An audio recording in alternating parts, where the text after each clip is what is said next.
엄청난 호재 소식이 들려오는데 암호화폐 시장에서는 무려 4,600만 달러가 그냥 사라져버렸습니다.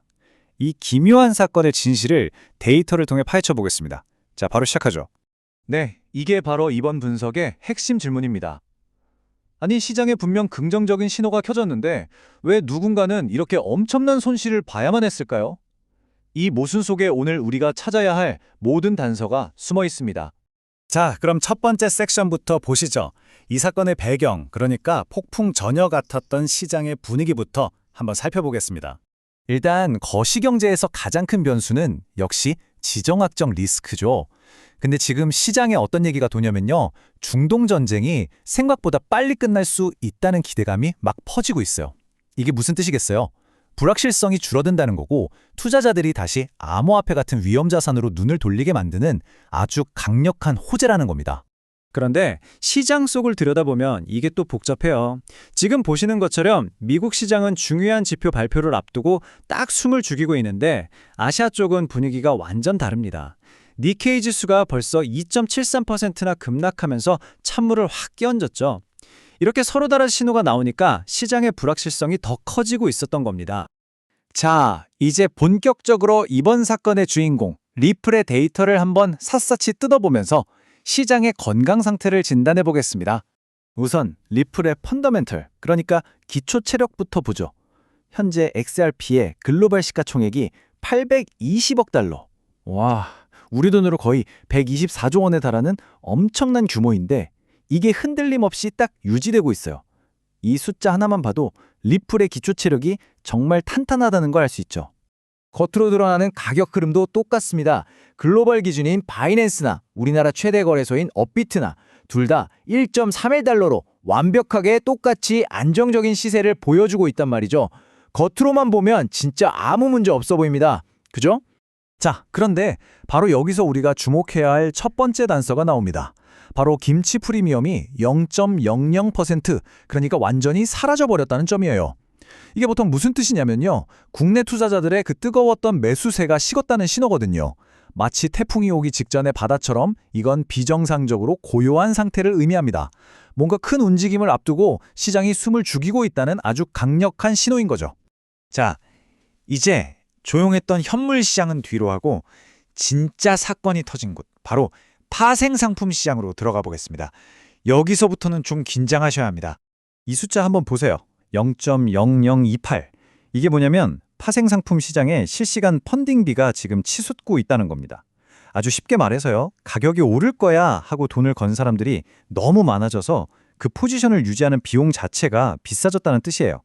이건 시장이 과열됐다는 아주 명백한 증거고요. 곧 가격 조정이 올 수 있다는 경고등이 깜빡이는 거나 마찬가지입니다. 그리고 결국 이번 조사의 결정적인 증거가 나옵니다. 단 24시간 만에 4,600만 달러, 우리 돈으로 약 696억 원이 그냥 시장에서 증발해버렸습니다. 그렇게 좋은 거시경제 뉴스가 있었는데도 불구하고 이런 말도 안 되는 규모의 청산이 터진 겁니다. 이 사건의 파급력이 어느 정도였는지 이 숫자가 보여줍니다. 당시에 파생상품 시장에 걸려있던 모든 베팅의 총합, 그러니까 미결제 약정이 무려 8억 2천만 달러를 넘었어요. 이렇게 어마어마한 돈이 걸려 있으니까 아주 작은 가격 변동에도 도미노처럼 연쇄의 청산이 일어날 수밖에 없었던 거죠. 이번 사건은 그냥 가격이 떨어진 게 아닙니다. 이걸 바로 롱 스퀴즈라고 부르는데요. 가격이 오를 거라고 잔뜩 기대했던 좀 과도하게 낙관적이었던 투자자들을 타겟으로 삼은 거예요. 의도적으로 가격을 확 떨어뜨려서 연쇄적으로 강제 청산을 시켜버리는 뭐랄까 일종의 시장 학살 같은 거였습니다. 아니 대체 왜 이런 일이 벌어진 걸까요? 그 동기를 알려면 지금 시장 참여자들의 이 분열된 심리 상태를 아주 깊게 들여다볼 필요가 있습니다. 지금 이 화면이 현재 시장의 분열된 상태를 딱 보여주고 있어요. 왼쪽을 보면 전쟁이 끝날 수 있다는 거시적인 희망이 펀더멘탈을 받쳐주고 있는데 오른쪽을 보면 온체인 데이터가 보여주는 파생 시장의 과열, 그리고 이 고레버리지에 대한 공포가 시장을 꽉 짓누르고 있는 겁니다. 희망과 공포가 말 그대로 정면 충돌하고 있는 거죠. 근데 진짜 흥미로운 게 뭔지 아세요? 이렇게 혼란스러워 보이는 이 사건이 사실은 예측 가능한 시장 사이클의 일부라는 겁니다. 과거 데이터를 쫙 분석해 보면요. 신기하게도 지정학적 리스크가 좀 잠잠해질 때마다 지금처럼 아주 격렬한 롱 스퀴즈가 터졌어요. 그리고 꼭 그 이후에야 시장이 바닥을 다지고 다시 올라가는 흐름이 나타났다는 거죠. 그래서 지금 시장의 힘겨루기를 숫자로 표현하면 딱 이렇습니다. 대규모 청산 때문에 하방 압력이 55%로 살짝 더 강하긴 한데요. 거시경제 호재를 믿는 상승 모멘텀도 45%로 정말 팽팽하게 맞서고 있습니다. 그야말로 언제 터질지 모르는 일촉즉발의 상황인 거죠. 자, 이제 정말 가장 중요한 마지막 부분입니다. 이 모든 분석을 바탕으로 앞으로 48시간 동안 우리가 뭘 어떻게 지켜봐야 하는지 아주 명확하게 정리해드리겠습니다. 상황을 딱 세 줄로 요약해 볼게요. 첫째, 지정학적 호재라는 든든한 안전망이 가격이 더 떨어지는 걸 막아주고 있습니다. 하지만 둘째, 시장은 파생시장에서 터진 그 엄청난 레버리지 매물을 일단 소화해야만 합니다. 그래서 결론은 앞으로 이틀 동안은 엄청난 변동성이 계속될 거라는 겁니다. 그러니까 우리가 꼭 기억해야 할 구체적인 가격대는 이겁니다. 먼저 가격은 핵심 지지선인 1.25달러를 테스트하러 갈 겁니다. 만약에 이 구간을 성공적으로 지켜낸다?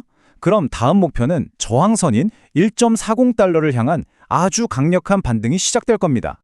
결국 이 모든 건 하나의 질문으로 돌아옵니다. 단기적인 투기 세력의 공포가 시장을 집어삼킬 것인가? 아니면 거시경제 호재와 튼튼한 펀더멘털이라는 장기적인 가치가 결국 이겨낼 것인가?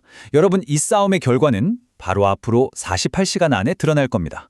우리가 계속해서 시장에서 눈을 뗄 수 없는 이유입니다.